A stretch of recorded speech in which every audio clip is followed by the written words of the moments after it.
Está começando mais um Entre Chaves, o seu podcast de desenvolvimento de software. Eu sou a Fernanda e hoje a gente vai falar sobre CSS. Mas e aí, Champagne, como é que você tá? Vamos falar sobre esse tema legal hoje? E aí, Fernandinha, eu sou declaradamente um apaixonado por back-end, mas já tive minhas aventuras aí no front-end também, no CSS. Coloquei vários important em cima de important lá para funcionar, mas hoje nós vamos falar com quem entende, né? Para não fazer como eu fazia. Então, Champagne, eu também já coloquei bastante importance, né, no código. Eu também sempre fui mais back-end do que front-end, mas hoje a gente tem várias pessoas aqui que trabalham mais com front-end para nos ajudar a entender um pouco melhor aí do CSS. Então, hoje conosco estão aí, né, Kaique. E aí, Kaique, tudo bem? Tudo bom, vamos estar aqui de volta. Estou bem animado para falar sobre esse assunto. Tenho trabalhado com isso desde que, já faz alguns meses, desde que eu estou aqui no DTI, e é algo que eu gosto muito, mexer com front. Maravilhoso. Também estamos aqui com a Suzane. E aí, Suzane, se apresenta para nós. E aí, boa tarde, eu sou Suzane. Já trabalhei com Angular, agora estou na família React. Estou aí no front-end, gosto bastante também, muito feliz de estar aqui com esse assunto. Boa. E também Marcos. E aí, Marcos, tudo bem? E aí, gente? Tudo bem? Meu nome é Marcos, né? Eu trabalho com front-end faz uns 3 anos, aqui no DTI há 1 ano. E vamos aí desvendar o CSS, que é problema para tantos desenvolvedores front-end. Verdade, né? Quem nunca teve um probleminha lá com CSS que não consegue, né, fazer os estilos do HTML? Quem nunca passou por problemas como esse, né? Mas para a gente começar, acho que é melhor a gente começar do início, né? Como sempre. Falando o que é o CSS. Né? Quem se habilita aí a definir o que é CSS, né? Para quem está nos ouvindo aí e não tem muita experiência no assunto. Para mim, o CSS é basicamente o jeito que a gente consegue colocar estilo nas marcações que a gente faz com o HTML. Então, a gente consegue marcar vários elementos no HTML, com todas as tags, com tudo, mas o que dá vida mesmo na página são as folhas de estilo, né, o CSS, que a gente consegue colocar, mudar cores, né, mudar a estrutura da página, tudo que maior parte das coisas aí é o irmão do HTML, né? Trazendo aí um exemplo mais didático, assim, é como se fosse a nossa roupa, né? O ser humano, assim, vai ser lá o HTML e a roupa, o estilo, vai ser aí o CSS. E além que também é importante a gente lembrar que que o CSS não é, de fato, uma programação, não é uma linguagem. Ele é realmente essa estilização. Você não programa um CSS, né? A gente não pode dizer que a gente programa o CSS. Muito boas definições. Gostei muito dessa metáfora da Suzane ali, da roupa e tal, do estilo. Outro dia mesmo, fiz como é que chama isso, gente? Negócio de estilo de roupa, tá, gente? Vou totalmente off-topic. Fiz uma consultoria de estilo. Então, eu poderia falar, né, que eu estava arrumando, melhorando, refatorando o meu CSS. Que bosta, que grande bosta. Não, foi boa analogia. É isso mesmo. Boa. E assim, né, eu mesmo já vi vários códigos, vários, né, softwares em que a gente abre aquele CSS, tá meio zoneado, e você fica assim meio na dúvida o que você tem que fazer, né, para alinhar os seus negócios, para dar o estilo correto que você precisa na sua aplicação. E aí, né, como fazer um CSS organizado? Quais são as práticas, né, que a gente precisa se atentar para ter um CSS organizado? Para mim, realmente o CSS é o arqui-inimigo da maioria dos desenvolvedores front-end. E, para mim, a organização do CSS é fundamental, principalmente porque, que nem você falou, é muito fácil zonear um código CSS e uma vez que o estrago foi feito, para desfazer é quase impossível. E eu acho que é muito importante prestar atenção na utilização de algumas padronizações que sejam claras, que sejam fáceis de encontrar, deixar o código CSS disponível próximo do local onde ele está sendo usado também. Quem nunca já teve aquela experiência de achar uma classe, um elemento com uma classe marcada, e você olha e você nunca encontra onde que está definida aquela classe CSS e onde que está o estilo. Então, realmente tem que ser uma coisa mais amigável para o desenvolvedor olhar e conseguir manter, né? É isso aí. Eu acho também que das 3 formas que existem aí, né, tipo inline, ou colocar a própria tag style dentro lá do HTML, acho que uma das formas mais, assim, organizadas de fazer é ter o próprio arquivo, né, do seu CSS e tomar cuidado também com os cadeamentos, né, não usar muitos pais, filhos, filhos, filhos, filhos, que pode trazer aí um problema futuro, né? Eu sou um grande fã, inclusive, do CSS Modules justamente por isso, porque você consegue montar muito bem a estrutura do CSS para utilizar depois. Eu ia falar muito disso, de ter essas estruturas já definidas, CSS padronizadas num arquivo, às vezes, igual tem um styles.css no seu projeto, que já define as estruturas básicas, de forma que, tipo, facilita depois, para não ter que ficar repetindo também, replicando as mesmas estruturas em vários arquivos diferentes. Eu acho que é uma forma que facilita bastante, principalmente quando a gente está pensando com uma aplicação muito grande.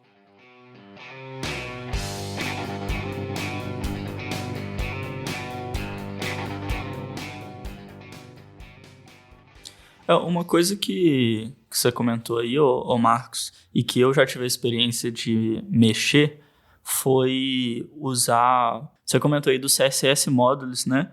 E eu já tive a oportunidade de utilizar o Sass, na verdade o SCSS, né? Eles são semelhantes, são ferramentas que atuam com o mesmo objetivo, assim, da mesma forma? Sim, são parecidas, mas o CSS Modules, ele funciona tanto com o CSS puro quanto com o Sass. Existem também o Sass Modules. E o CSS Modules nada mais é do que uma funcionalidade, uma biblioteca que você instala para que você consiga trazer as classes CSS para dentro do seu JavaScript. Então, você consegue definir um arquivo CSS e importar ele e conseguir fazer, por exemplo, arquivo.classe dentro do JavaScript. Isso permite que você tenha algo mais orientado a objeto, como se fosse um objeto JavaScript. Já o Sass, ele já é um superconjunto do CSS. É como se fosse um framework CSS, que com ele você consegue fazer tudo que você faz com CSS, mas também consegue ter funcionalidades a mais, como, por exemplo, alinhamento de estilos. Você consegue fazer um for dentro do Sass, por exemplo, coisas que não tem como você fazer no CSS normal.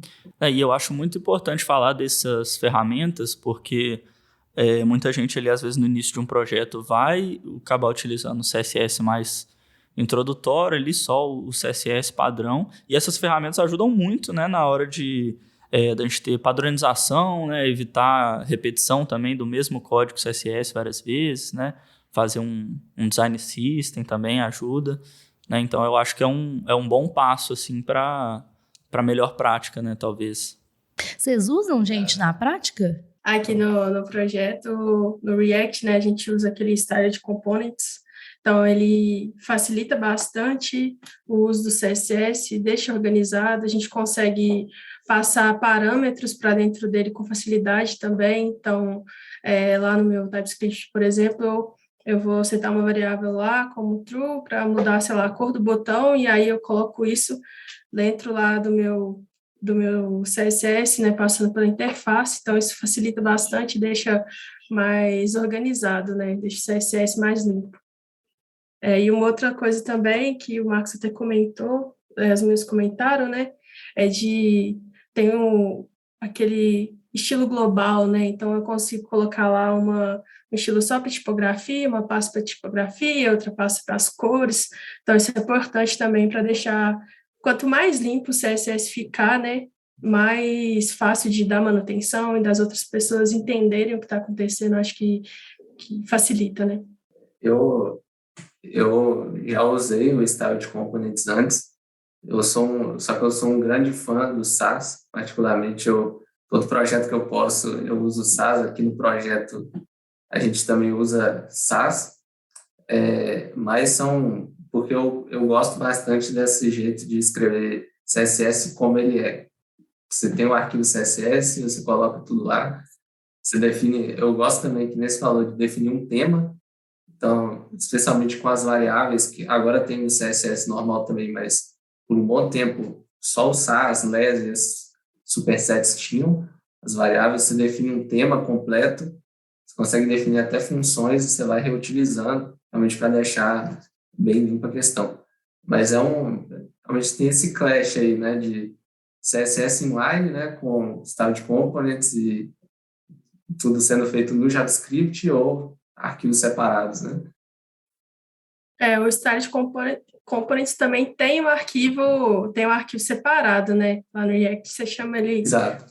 como uma tag por fora, né?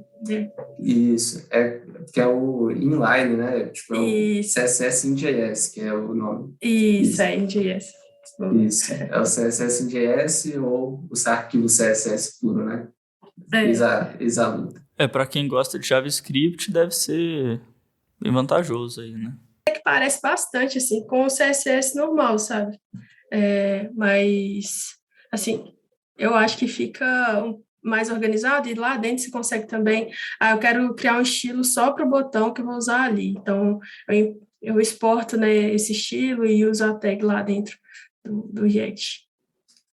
Uma grande vantagem do Style Components é justamente que no React, você realmente tem componentes independentes para cada estilo que você faz. Então, se você quer fazer um botão, você cria um botão com a estilização do botão e ele já vai ser automaticamente um componente React que você pode reutilizar quantas vezes você quiser. Isso é uma vantagem gigantesca, porque é como se integrasse, né, com o React. Uhum. E isso acaba, tipo assim, mitigando os erros, né? Por exemplo, eu coloquei uma classe com o mesmo nome que outro dev colocou e as classes são totalmente diferentes. Com isso, cada um tem o seu próprio, sabe? E aí a gente consegue evitar os erros, né? De uma classe sobrescrever a outra e tudo mais. Antes só de eu perguntar pro Kaique, né, qual que ele usa, eu fiquei agora numa dúvida, Suzane, no que você falou, mas ainda assim os erros, quando você pega, né, esse tipo de coisa, por exemplo, uma classe que sobrescreveu o nome da outra e tal, são erros em tempo de execução, né, você ainda não se pega erros em tempo de compilação, não, né, no CSS. Você vai ver visualmente, né, porque às vezes você, sei lá, põe o nome container em todo mundo, tem um container ali, outro container aqui, e aí, na hora que você viu o visual lá, você fala, perdi o estilo, né? Cadê meu estilo? Era azul, agora tá rosa? Porque eu posso ter usado nomes iguais, né? Então, ou a pessoa colocou div, e aí ela não entendeu muito bem que div ali vai ser para todo mundo que está abaixo dele, né? Então, qualquer div que tiver dentro daquela tag ali pode pegar o estilo também. Eu acho que essa é na verdade, um dos principais dificuldades, né, do CSS, que é todos esses erros a gente só pega em tempo de execução, a gente nunca consegue, em tempo de compilação, entender o que está acontecendo, aí você só consegue lá na hora, poxa, igual você falou, né, o negócio que era para estar rosa, tá azul, e agora? Ferrou. Por isso que o fluxo de validação com o UX é tão importante, né, porque nesse momento ali, às vezes o dev deixa passar, porque a gente às vezes não tem um olho tão aguçado assim, e aí na hora que faz aquele flow lá da validação com o UX, ele pega na hora, olha, tem uma coisa errada ali, né? Aí isso é bem importante, assim. Acho que até por isso que todo mundo, sempre que você for usar CSS que não seja escopado, né? Então, por exemplo, o Style Components não tem esse problema, né? O CSS Modules não tem, porque quando você define uma classe desses caras e você usa a classe, ele gera um identificador único para cada classe, que é globalmente único. Então, você nunca vai ter duas classes que vão bater uma com a outra nesses casos. Mas sempre que você for usar algo que não seja escopado, é muito importante você usar alguma padronização muito forte para você não conflitar a classe, porque se conflitar a classe, você não vai encontrar. Não, aí É que surge os impossível. importants, né? Aí que surge lá o... Pô, não tá funcionando, então eu vou jogar um important aqui, porque aí funciona. Mas eu queria, antes da gente continuar essa discussão, eu queria perguntar pro Kaique o que que ele usa, né? Porque a gente já falou do Styled Components, que a Suzane usa, o SAS, que o Marcos usa. E você, Kaique, no seu projeto, o que você usa lá de CSS? Então, lá a gente também usa.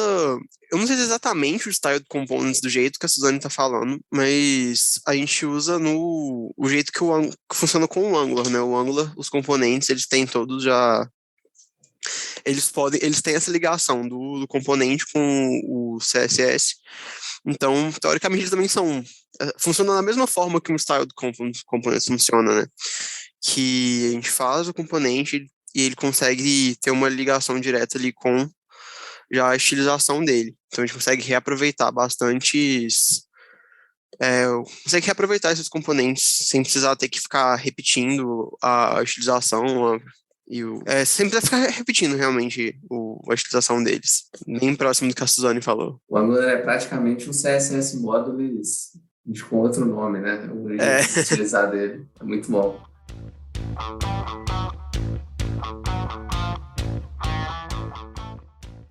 Eu ia perguntar o seguinte, a gente está falando aí sobre escrever, e mesmo com essas práticas, essas frameworks ou essas tecnologias que vão ajudar a gente a escrever ali um bom CSS, o que eu vejo que acontece bastante é talvez a gente ignorar um pouco a qualidade do código do CSS ou deixar ele um pouco de lado.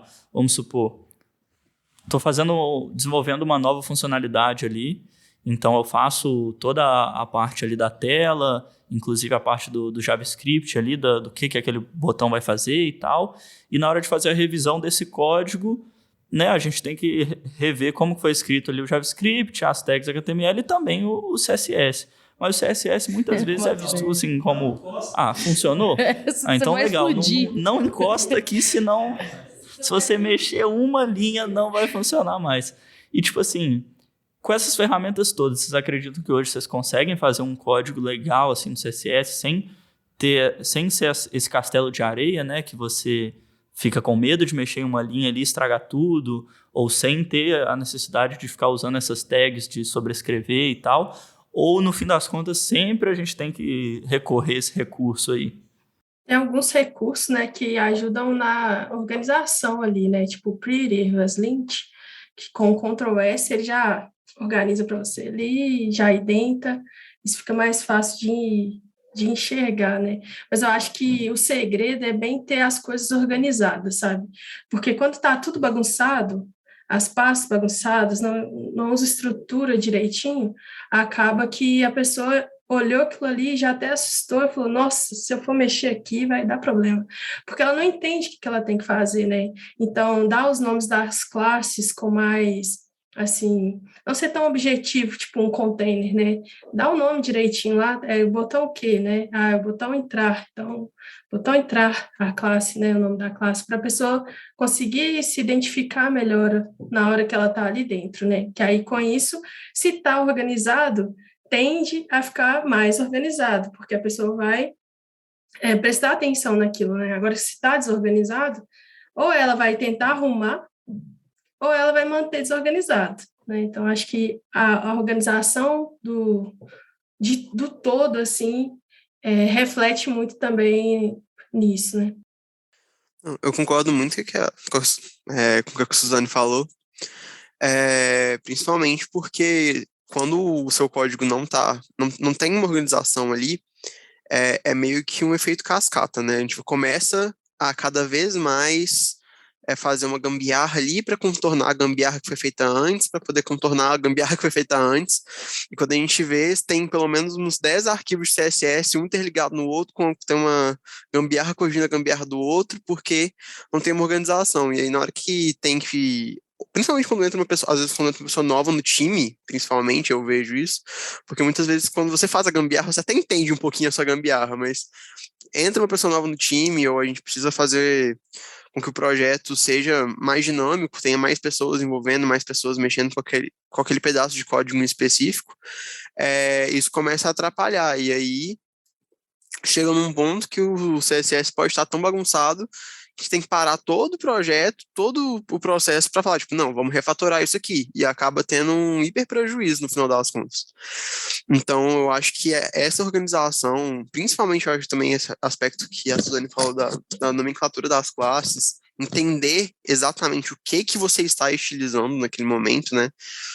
Saber qual que é o escopo daquele item que você está estilizando, o que aquela classe está ocupando, é muito importante. E essas especificações na organização são cruciais, eu acho, para poder evitar esse tipo de erro posterior.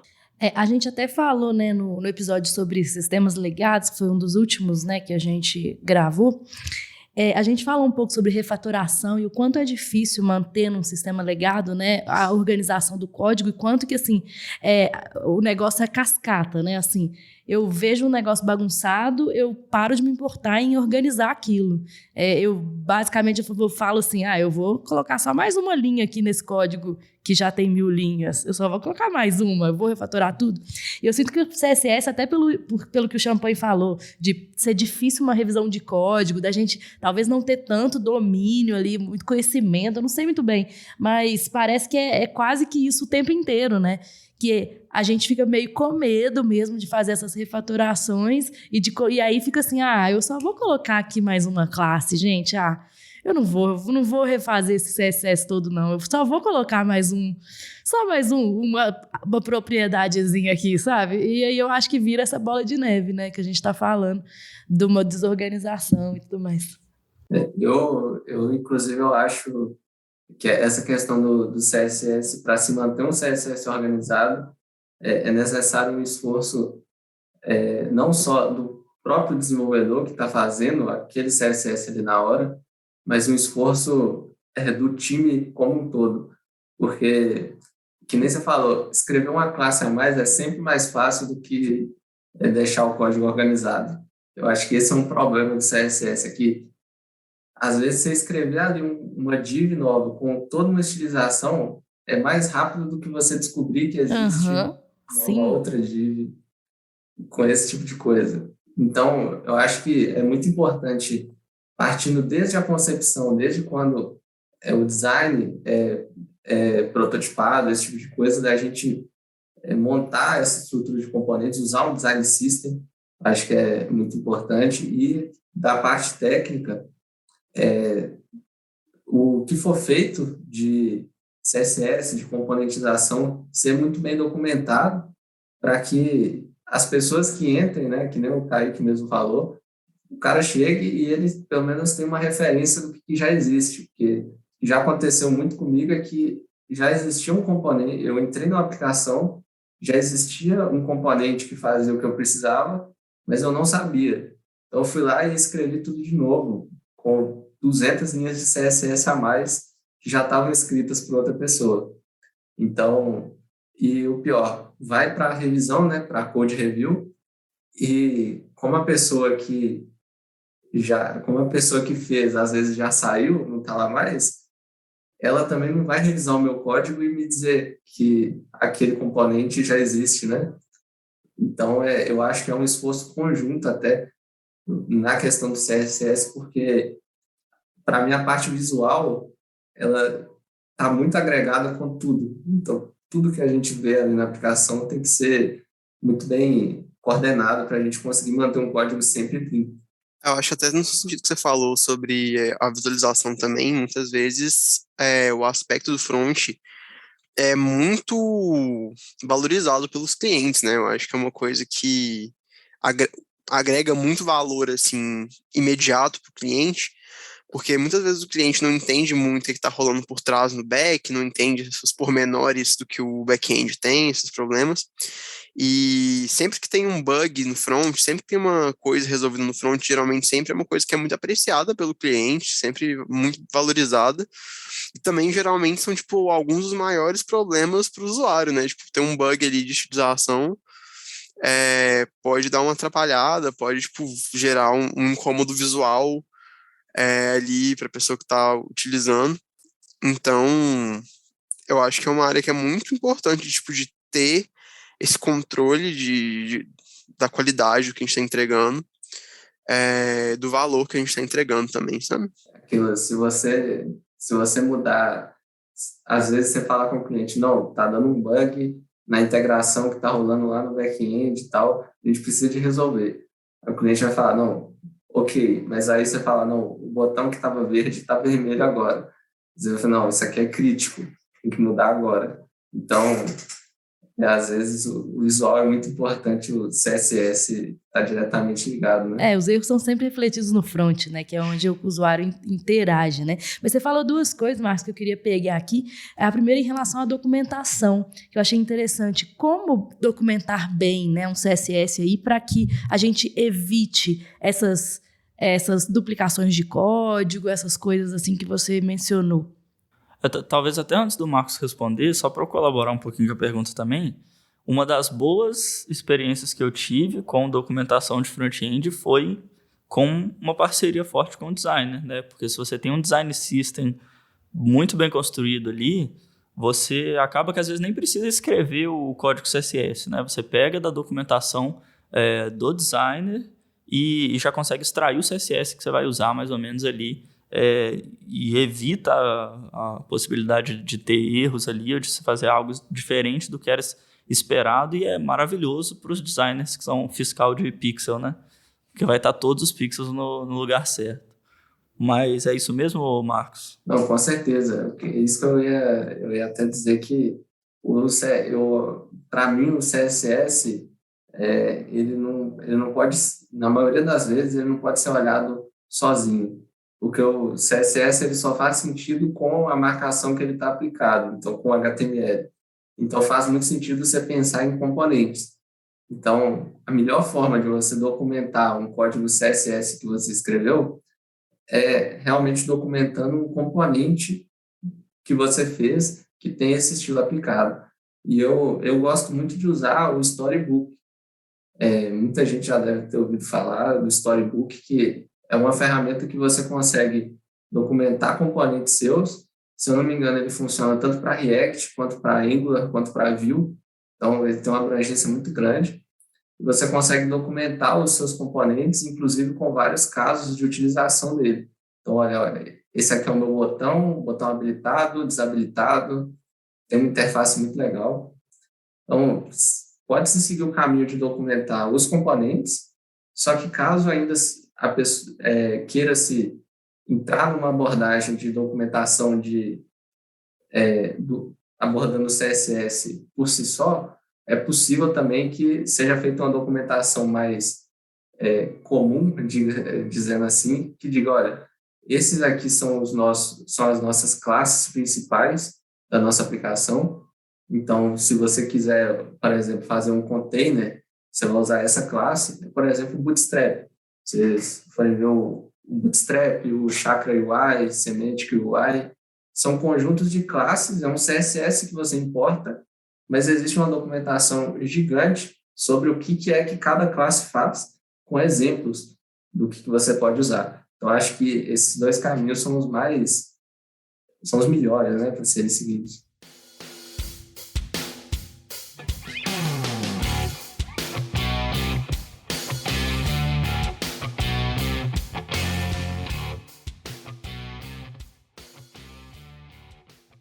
Legal. E tem uma outra coisa que eu fiquei na dúvida também, que, beleza, né? Aí eu tenho uma boa documentação, uso um design system, ou uso o Storybook, ou alguma outra dessas estratégias que você falou, mas, poxa, ainda acabei ocorrendo por uma duplicação.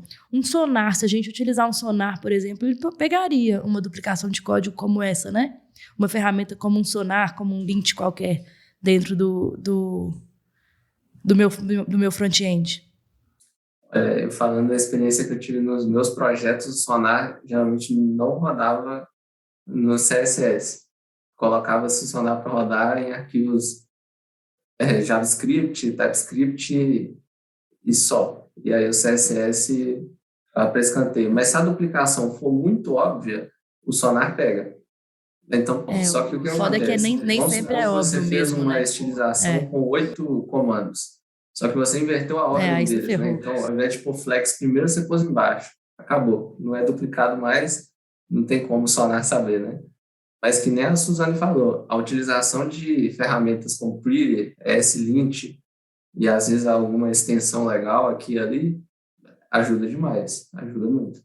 Uma coisa que eu queria perguntar também é que vocês comentaram sobre a questão do Bootstrap ou de uso de qualquer um outro framework aí que tenha componentes prontos já para serem utilizados. E é uma preocupação que veio na minha cabeça aqui. Se eu estou usando lá o Bootstrap ou uma outra biblioteca, eu ainda tenho motivos para me preocupar com essas boas práticas de CSS, ou, dependendo ali do projeto, eu posso me sustentar ali na robustez daquela biblioteca e me dar por satisfeito. Eu acho que é aí que entra mais atenção ainda, né? Porque, por exemplo, lá no Material UI, ele te dá já as classes que você pode usar no CSS, né? Tipo, a ponto, UI, tracinho, não sei o que lá. E aí, você fica tentado, vou copiar isso aqui, jogo lá no meu CSS, pode virar uma bagunça, né? Aquilo ali depois. Então, igual o Marcos falou, lê a documentação, né? Não só dar um Ctrl+C, Ctrl+V no componente que você está pegando lá. E também prestar atenção e utilizar com moderação, né? Às vezes você vai fazer um card e fica assim, vou usar uma biblioteca para isso. Então, que você resolveria ali com 4 linhas de código lá no CSS, né? Então, tem o ponto bom e tem que tomar cuidado, né? Ser mais moderado com relação a isso. Isso, o over-engineering tem que tomar muito cuidado com o over-engineering, né? Até no CSS. Então, você não precisa de um canhão para matar uma formiga, né? Então, e o que eu acho é que, assim, se você vai usar uma biblioteca e vai seguir o style guide dela do começo ao fim, por exemplo, vou fazer minha aplicação usando a style guide do Bootstrap. Então, vou usar as classes do Bootstrap em tudo. Aí você tem menos preocupação, porque o Bootstrap é um framework de opinionated, né? Um framework com opinião. Então, ele já tem a forma que ele acha que é o correto de se fazer as coisas. E você segue a partir disso. Agora, vamos supor, chegou lá e falaram, não, vamos fazer um componente aqui que é diferente. A partir do momento que você tem esse componente que é diferente, você já tem que se preocupar com todas as boas práticas que a gente está falando aqui, né? Eu acho que uma coisa que é importante também, que é interessante a gente tomar cuidado, foi uma coisa que até eu tive de experiência particular, de resolver usar um componente do Angular, que eu achei que era um componente que seria ideal para o modelo que eu ia conseguir usar, só que aí na hora que eu fui experimentar e fui estilizar para deixar do jeito que eu queria, eu não conseguia encontrar como funcionava algumas funcionalidades daquele componente, algumas estilizações para ele, e teria sido muito mais fácil se eu tivesse usado se eu tivesse montado no HTML, feito um CSS hiper básico. Tinham milhares de documentações que utilizavam isso, que eram bem mais fáceis, conseguir encontrar, daquele Googlezinho aquele Google maravilhoso, cheio de ideias, mas que utilizando um componente já pronto, porque eu achei que seria o ideal usar o componente pronto, que já estava lá, que era usado em outras partes, mas na hora que eu fui utilizar ele, tive vários problemas, seriam facilmente resolvidos se eu tivesse feito um caminho mais simples, com coisas mais padrões do próprio sistema. Quem nunca, né? Chegou e falaram, vamos usar o componente do Material aqui, mas vamos mudar só essa coisinha. Aí você vai mudar só a coisinha e fica 2 dias tentando, porque... Parece que esses frameworks, né, essas bibliotecas, elas fazem muito sentido quando, como o Marcos falou, né? Tem um padrão, uma coisa ali que você vai utilizar e não vai ficar fazendo grandes modificações, né, naqueles componentes que já estão prontos. Caso você precise, bom, né, pense novamente se é isso mesmo que você quer, né? E eu fiquei numa dúvida também, gente, eu queria perguntar em relação a encontrar erros. A gente falou, né? Poxa, o CSS é difícil às vezes, você pode deixar o código confuso muito facilmente e tudo mais. E aí, beleza, né? Ocorreu um erro. Fiz lá uma bobagem e deu um erro lá e tô lá na minha tela vendo aquele erro. E aí, quais são as boas práticas que vocês usam para encontrar os problemas, para debugar os problemas? O que vocês usam hoje? E agora, onde que vai o breakpoint? Onde que vai o breakpoint? Oh, eu sou fã do inspecionar, tipo assim, eu fico pensando, tem dia, meu Deus, se isso não existisse, como que eu ia fazer? Porque ali, você pôs a setinha, vai lá, inspeciona elementos, você consegue descobrir o nome da classe com o nome da classe. Por isso que é importante, né, o que eu falei lá atrás. Se eu tenho o nome da classe bem estruturado, não tenho um monte de classe com o mesmo nome, na hora que eu pesquisar no meu código lá, achei rapidinho ali o nome da classe, consigo ir direto no ponto do problema, né? Agora, se está desorganizado e os nomes são todos iguais, aí você vai descendo em cascata, tentando achar ali. Vai ser um pouco mais demorado, né? Mas eu acho que hoje é um jeito assim que no meu dia a dia e que eu passo para o pessoal também mais fácil assim de achar onde que está o problema e onde a gente pode atuar. Né? Inspecionar maravilhoso. O seu melhor amigo debugando o código CSS é o Developer Tools. Não tem jeito. Exatamente. Você vai usar ele. Tem muita... E é bom... É até uma recomendação para o pessoal de verem todas as funcionalidades que você tem no Developer Tools, que a todo dia eu encontro alguém falando no Twitter de alguma coisa que eu não fazia ideia que existia e que é muito bom.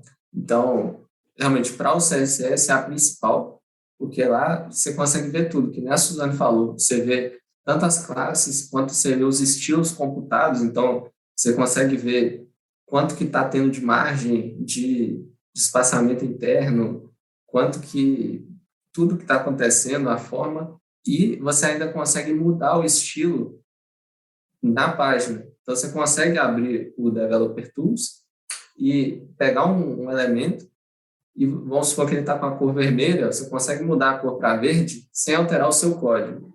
Você consegue alterar direto no navegador, que é o que você está vendo. Isso ajuda muito até para você conseguir resolver problemas. Vamos supor, esse botão não está, essa div não está centralizada, né? Precisa centralizar uma velho div. problema de centralizar a div, né? Até hoje é um mistério. Até hoje ninguém sabe. Até hoje não descobriram como centralizar a maldita div. O Developer Tools eu também já usei bastante na vida. Queria até ver se alguma coisa tinha mudado, mas aparentemente é isso mesmo, né? Usar o Developer Tools. E aí eu fiquei na dúvida também de outra coisa. Nossa, tem muitas dúvidas. Nossa, assim, tô cheia. Teste, gente, como é que vocês... Tem teste? Conseguimos, através de testes automatizados, garantir que o CSS tá legal, tá ok, que não quebrei nada? Esse aí é um ponto crítico, na minha opinião, assim, que pelo menos nunca vi também. Realmente, o teste automatizado é você abrir a página todo dia e olhar se está tudo bem. O melhor teste é chamar o UX, mandar ele dar uma olhadinha para mim. Que ele vai achar, vai até medir com a régua lá, tá faltando 2 pixels aqui.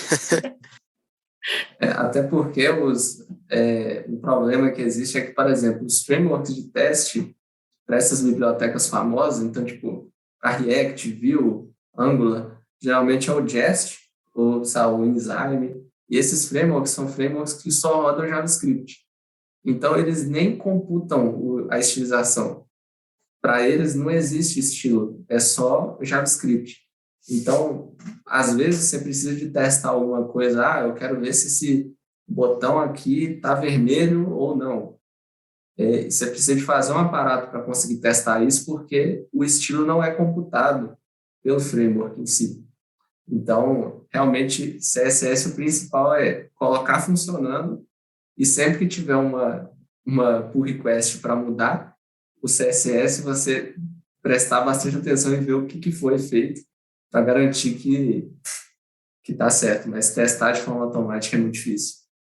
Só dá mais importância para o que a gente falou de organização de código, né? Porque se quebrar, o cliente vai ver, né? Vai quebrar lá para ele. E se tiver desorganizado, você vai mexer num lugar e vai acabar quebrando em outro e você não vai perceber porque o teste não vai te avisar.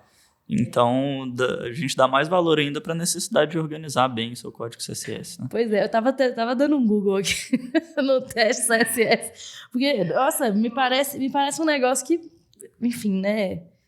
Como você falou, né? É um negócio que parece que faz todo sentido. Tudo que a gente falou cada vez mais e não ter uma ferramenta de automação para testar, ou pelo menos não ter uma ferramenta talvez tão conhecida ou tão utilizada no mercado para testar, parece...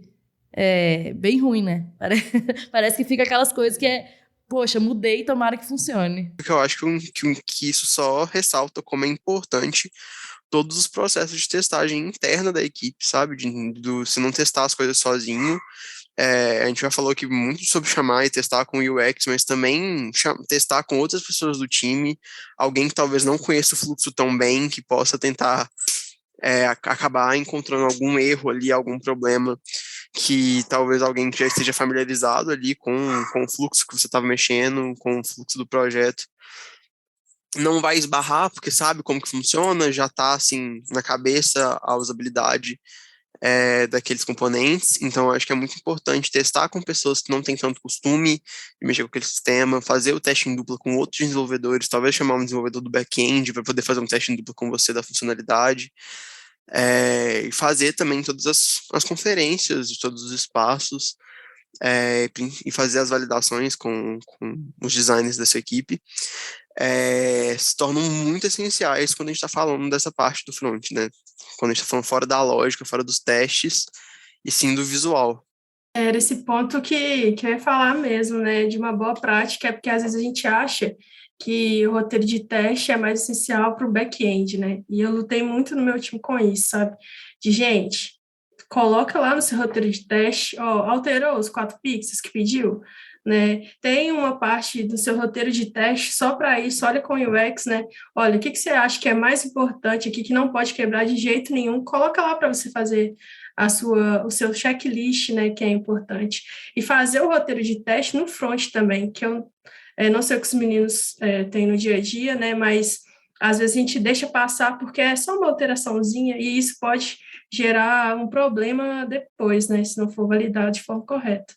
Você está falando de roteiro de teste para o front. No meu squad a gente tem um roteiro de teste que passa pelo front também, e coisas que são muito importantes a gente conferir também, que acho que eles passam batido. Por exemplo, abrir mais de um navegador. A gente esquece que os navegadores às vezes não têm os mesmos comportamentos, e a gente vai lá, faz um negócio bonitinho no Chrome, e você vai lá, abre o Opera, e o negócio está completamente fora de estilo, está completamente... eu citei o Opera porque estava acontecendo comigo, que eu estava cismado que uma coisa estava completamente errada, porque eu estava no Opera, e o Opera tem uma formatação, foi o Opera GX, e ele tem uma formatação de tamanho de página diferente do padrão, que ele tem uma aba à esquerda, que geralmente os navegadores não têm, e essa aba, obviamente, diminui ao width do seu navegador. Então, isso tudo já altera completamente como funciona ali o seu ambiente, né? E aí, às vezes, a gente fica tão focado ali em corrigir, visualizar no que você está fazendo ali agora, que a gente esquece de fazer esse tipo de validação, que é simples, é só abrir num outro navegador, sabe? Fazer o fluxo ali, e pode ser uma grande fonte de problemas. Isso que você falou, Kaique, assim, isso é resolvido simplesmente com um checklist, né? Que a gente pode rodar, assim, no final, quando a gente acaba o desenvolvimento de uma história, tem um checklist lá. Pô, meu sistema eu tenho que rodar em vários navegadores, então tá lá. Eu tenho que testar que funciona no Explorer, tem que funcionar no Chrome, tem que funcionar no Opera e tudo mais, no Firefox. No Explorer não precisa mais, né? Não tem. Mas, enfim, claro, sabemos que muitos legados ainda tem, né? Mas, enfim, acho que tem que um checklist é uma forma super simples de resolver um negócio como esse. E, para mim, você falou dessa questão de vários navegadores e tudo, e isso eu acho uma questão importante também de citar, que as pessoas, reforçando mais que a galera tem que prestar mais atenção no CSS escrito, para tentar sempre escrever código CSS que naturalmente rode em todos os navegadores.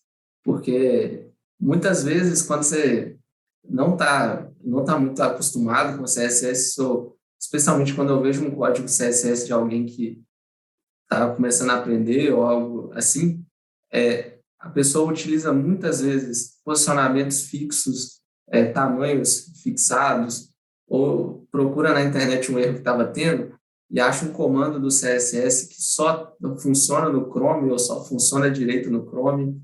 E isso tem que se tomar muito cuidado para tentar manter simples. Usar o CSS o mais simples, os comandos mais básicos possível e de forma mais relativa possível, né? Para você conseguir fazer um código que naturalmente vai funcionar em todos os navegadores, né?